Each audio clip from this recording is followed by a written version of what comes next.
Imagine having to guard two doors at the same time, but you only have enough men for one. That's exactly the trap Russia is stuck in right now. While the Kremlin threw everything it had at breaking Ukrainian defenses in the east, drones, artillery, infantry, all of it, Ukraine quietly opened a second front in the south. One Russia wasn't watching, one nobody expected, and Putin's forces don't have the manpower or the supplies to hold both at once. Move troops south. The east falls apart. Hold the east. The south is already lost.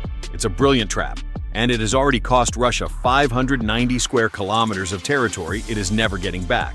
But those 590 square kilometers aren't just a military loss. They're the beginning of something much larger, something that is forcing Putin to consider the one thing he never wanted to. To understand what just happened, you have to understand what Russia was trying to do. At the start of 2026, the Kremlin had one clear objective: crack the fortress belt.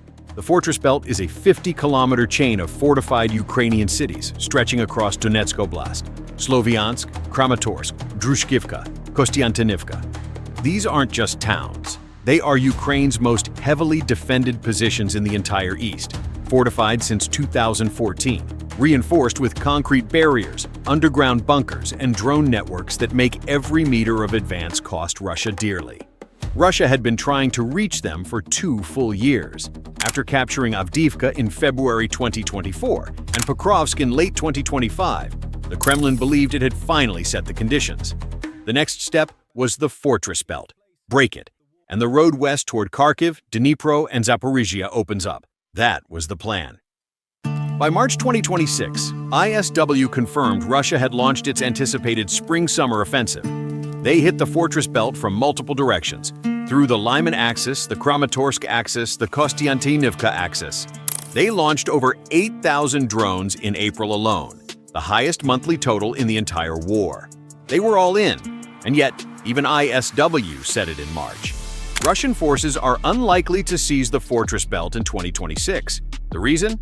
They were advancing at 50 to 70 meters per day. That's not a typo. Meters per day. The Center for Strategic and International Studies confirmed this is slower than Allied forces in the Battle of the Somme in 1918, one of the most brutal and static offensives in history. Russia was firing everything it had at Ukraine's defenses, and the result was movement measured in feet, not kilometers, while paying thousands of lives per week. While Russia was bleeding itself dry on the fortress belt, Ukraine did something Moscow didn't expect. Instead of just defending, Ukraine attacked somewhere else entirely. In late January 2026, Ukrainian forces launched a counteroffensive on the Oleksandrivsky axis, a strategically critical zone at the intersection of 3 oblasts: Zaporizhia, Donetsk, and Dnipropetrovsk. This is territory Russia had held since 2022, deep in what Moscow assumed was safe rear territory. Ukraine's Commander-in-Chief General Syrsky confirmed on February 23 that Ukrainian forces had already retaken 8 settlements and liberated 400 square kilometers since the end of January. That was just the beginning. By early April, Syrsky confirmed the number had grown to 480 square kilometers. And on May 22, President Zelensky himself announced it: 590 square kilometers liberated and still growing. The gains did not stop. They kept building every single month, while Russia's spring offensive was supposedly underway. Let that sink in. The biggest Ukrainian territorial gains in nearly 2 full years. And here's the part Russia doesn't want to talk about. On May 14th, Syrsky confirmed that for the first time in the war, the count of Ukrainian offensive actions exceeded Russian ones. Ukraine, in the middle of May 2026, launched more attacks than Russia on a single day.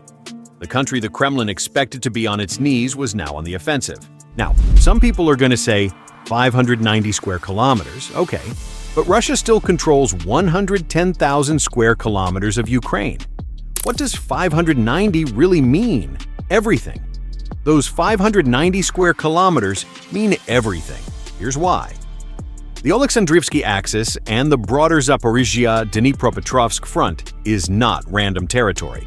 This is the area that protects Russia's logistical backbone for its entire southern and eastern operation. The supply lines feeding Russian troops in Kherson, Zaporizhia, and parts of Donetsk run through or near this region. When Ukraine pushes here, it doesn't just retake villages, It forces Russia to redirect troops, ammunition, and command attention away from where they were already struggling, the fortress belt in Donetsk. Ukraine was essentially squeezing Russia from two directions at once. ISW made this explicit on May 20th. Ukraine's counterattacks in Zaporizhzhia created, and this is their word, cascading operational and strategic consequences for the Russian army's spring-summer offensive. Cascading.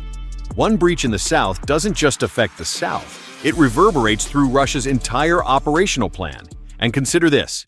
Russia captured approximately 0.6% of Ukraine's territory in all of 2024 and 0.8% in all of 2025. Ukraine just reclaimed more territory in 5 months than Russia captured in all of 2025, and the number is still growing. Russia spent 2 years and more than 1 million casualties buying that land. Ukraine is taking it back month by month, while Russia's so-called offensive season ticks away. Here's where it gets really interesting. Because of what Ukraine did in the south, Russia now faces what military analysts are calling an impossible strategic dilemma. And no matter which option Moscow chooses, they lose. The dilemma works like this. Russia committed the bulk of its operational reserves and attacking forces to the Fortress Belt offensive in Donetsk. That's where they expected to make their big gains in 2026. But now, with Ukraine pushing hard in Zaporizhzhia and the south, those flanks are under serious pressure.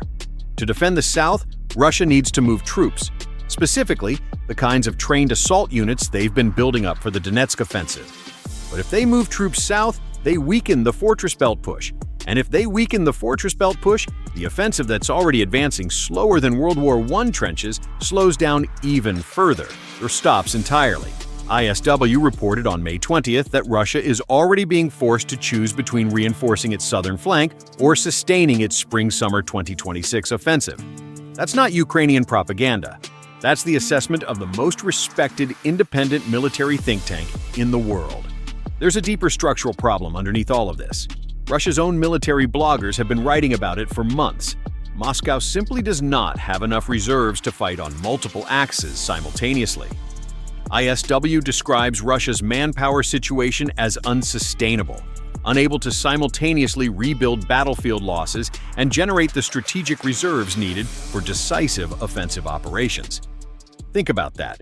Russia, with 144 million people, a defense budget consuming 40% of its national spending, and North Korean soldiers filling frontline gaps, still doesn't have enough troops to fight on two fronts at the same time.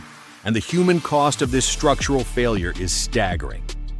By May 22nd, Zelensky confirmed that Russian losses in 2026 alone had exceeded 145,000. 86,000 confirmed killed, at least 59,000 seriously wounded, and over 800 captured. Total losses since February 2022, 1,353,860 personnel. That is not a war being won. That is a war being bled dry. That's not a temporary setback. That's a structural collapse disguised as a battlefield situation. So how did Ukraine pull this off? How does a country that has been under sustained attack for 4 years suddenly launch its biggest territorial gains in 2 years? The answer is drones, but not in the way you might think. On May 20th, 2026, Ukraine's drone forces commander Major Robert Bravdy released a number that stopped military analysts in their tracks. Ukrainian drones struck 19,203 Russian military personnel in just the first 19 days of May. That's more than 1,000 confirmed hits per day. And that's only from drone strikes, not counting artillery, close combat, deep strikes, or the estimated 18 to 20% of cases that remain unconfirmed. His projection for the full month, more than 34,000 Russian casualties in May alone. For the 5th consecutive month, Ukraine was killing more Russian soldiers than Russia could mobilize as replacements. The 5th month in a row. Every single month since January, Russia's active fighting force has been getting smaller on net. Not larger, smaller. Despite recruitment campaigns, despite North Korean reinforcements, despite financial bonuses, the deficit keeps growing. And this connects directly to why Ukraine's southern counterattack succeeded. When your enemy is hemorrhaging over 1,000 soldiers a day, they don't have the reserves to plug every hole. Ukraine found the hole in the south, drove a wedge into it, and watched Russia scramble to respond. That number, 19,203 in 19 days, is not just a statistic. It's the explanation for why 590 square kilometers fell back into Ukrainian hands. And on May 22nd, Zelensky said something no Ukrainian leader had stated so directly before. All of this, the territorial gains, the refinery strikes, the casualty rates, is forcing Russia to choose diplomacy. The president of Ukraine connecting battlefield performance to geopolitical outcome, on the record. The math on the battlefield is now becoming the math at the negotiating table. Let's pause on something, because this needs to be said clearly. There is a narrative, repeated by Kremlin media, by certain Western commentators, and by anyone who looks at a map and sees red, that Russia is winning this war, that Ukraine is exhausted, that Russia's mass and patience will grind Ukraine down eventually. The data does not support this narrative, not even slightly. The Center for Strategic and International Studies, CSIS, published a comprehensive analysis that found something extraordinary. Russian forces have advanced at an average rate of between 15 and 70 meters per day in their most prominent offensives since early 2024. For comparison, the Battle of the Somme in World War I, one of the bloodiest and most futile battles in human history, fought in the mud with bolt-action rifles and no aerial drones, saw Allied forces advance at 80 meters per day. Russia's modern army, equipped with hypersonic missiles, electronic warfare, satellite reconnaissance, and 500,000 deployed troops, is moving more slowly than soldiers charging machine gun nests in 1918. And the price Russia pays for those 15 to 70 meters per day? Since February 2022, Russian forces have suffered nearly 1.35 million casualties, more losses than any major military power has sustained in any war since World War II. That is the real picture. Not the map, not the red arrows on TV screens. The math. Russia is advancing at the slowest pace in over a century of modern warfare, paying in blood at a scale the world hasn't seen since 1945, and Ukraine just pushed them back 590 square kilometers, and counting. So where does this leave us? The most important thing to understand is this: those 590 square kilometers are not coming back for Russia. Not anytime soon. Here's why. The strategic situation in the south has fundamentally shifted. Ukraine doesn't just hold the territory, it holds the terrain advantage. ISW confirmed that Ukrainian forces control dominant heights in multiple sectors, which serve as drone operator positions. In a drone war, controlling the high ground means controlling everything. Every Russian counterattack can be spotted, tracked, and dismantled before it even organizes. On top of that, consider the resource equation. Russia is launching 8,000 drones a month, a record for the war. It is burning through ammunition at a rate that even North Korean deliveries can barely sustain. It is losing over 1,000 soldiers a day. To launch a counteroffensive in the south powerful enough to retake 590 square kilometers, Russia would need to pull forces from somewhere else, and every other front would then collapse. Meanwhile, Ukraine's production capability has scaled to numbers that would have seemed impossible 4 years ago. From 3,000 total drones in 2022 to a projected 5 million FPV drones per year in 2026, assembled in underground facilities that Russia cannot find and cannot bomb. The industrial gap between the two sides is not closing. It is widening. Russia's spring-summer 2026 offensive was supposed to be the decisive push, the breakthrough that would change the arc of the war.